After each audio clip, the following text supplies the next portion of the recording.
बड़ी खबर पटना से सामने आ रही है, जहां पर कोचिंग चलाने वाले खान सर की मुश्किलें बढ़ गई हैं। पुलिस गिरफ्तारी के लिए तलाश कर रही है उनकी।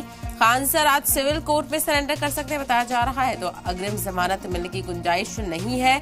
सेंटर के बाहर हिमायती तलबा का जमावड़ा भी नजर आ रहा है, तो खान सर की मुश्किलें यहाँ पर बढ़ती हुई नजर आ रही हैं और पटना में कोचिंग चलाने वाले खान सर की मुश्किलें बढ़ गई हैं। पुलिस गिरफ्तारी के लिए उनकी तलाश कर रही है, तो खान सर आज सिविल कोर्ट में सरेंडर भी कर सकते हैं, जो कि पुलिस उनकी तलाश कर रही है। और अग्रिम जमानत मिलने की भी गुंजाइश नहीं है, तो अग्रिम जमानत मिलने की भी गुंजाइश खान सर के लिए नहीं है।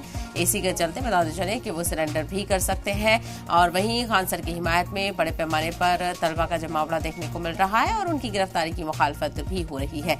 तो सेंटर के बाहर हिमायती तलबा बड़े पैमाने पर जुटे हुए हैं और किसी भी सूरत में खान सर को गिरफ्तार न होने देने की कोशिश की जा रही है।